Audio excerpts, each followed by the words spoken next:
We're here in western North Carolina, Asheville area, in the American South. And in some places they talk about kudzu as the vine that ate the South. You can see how the kudzu is coming up the tree. And in this area here, the kudzu is covering up a place called Smith Mill Creek. We're here with LB from Kudzu Culture to talk about what she thinks should happen with this area. Hi y'all, LB from Kudzu Culture. We are a 501c3 nonprofit that's dedicated to research and education surrounding both the traditional uses of kudzu and also how to learn from those uses and apply them to kudzu growth, especially in the southeastern United States today.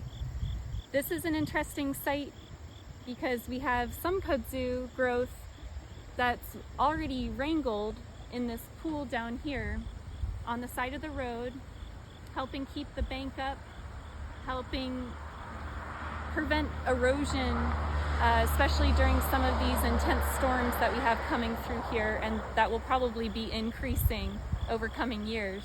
But then we get over here and you see how the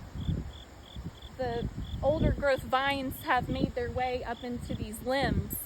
And then for a few years, younger vines have followed the route of the older growth vines, creating a mat and a sheet that's putting weight on those limbs and also could eventually continue to grow to outcompete and canopy and prevent photosynthesis on the top of this tree line. Kudzu isn't typically strangling the top of the tree. It's more, it typically kills trees more by over canopying and preventing photosynthesis, and that promotes rot in the tree. But sometimes the kudzu roots will grow so large under the trees that it'll interrupt the tree root health and growth as well. So this is a site where we'd recommend that you cut as high as possible, cut those old growth vines, and have an arborist remove the vines from the branches and prune where necessary or fell where necessary. And then identify where the old growth root crowns are on this bottom layer and perimeter. And then remove those old growth crowns while simultaneously creating a corridor, and that can either be walked by people or grazed by livestock. So a good way to create that corridor where the livestock isn't necessarily permeating into the forest to graze and maybe eating species in the forest you don't want them to eat. You can create through fencing a corridor where humans remove the old growth crowns, and then the other species can help remove the younger foliage that will come on the surface, probably for a couple more seasons. Great. Now, what do you think about having the kudzu here at the roadside by the creek?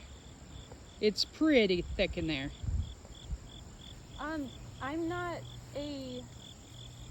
I'm not a stream health.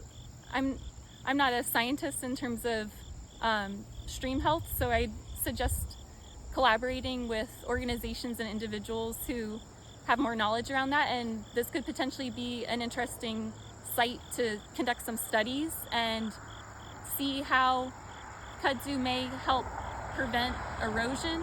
And what happens when there's erosion is a lot of species, the water gets so cloudy, and already there's so much development and construction going on, and why the kudzu was planted in the first place in the 30s and 40s was to prevent erosion.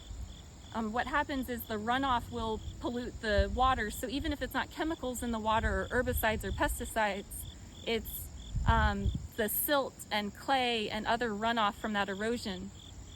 So yeah, I would want to collaborate with others to be more certain in an opinion, but I would say if you are going to be removing kudzu along a creek or sloped area, to be sure to be planting something else back in right away, to make sure that you're maintaining the soil health and integrity of the bank. Okay, great. Thank you. What else would you like to say about this kudzu here? Well, I don't see any examples right here, but one thing to note is that the blossoms turn into seed pods. So if you do see kudzu blossoms, those are important to harvest so that they don't progress to develop into seed pods and then spread through the air. So that's a way to also eliminate a vector of spread, is to harvest the blossoms, and they're delicious. Great. Well, thank you. And check out the Book of Kudzu, which is a great resource, and also lots of information available at www.kudzuculture.net. Kudzuculture.net. Okay, thank you, LB.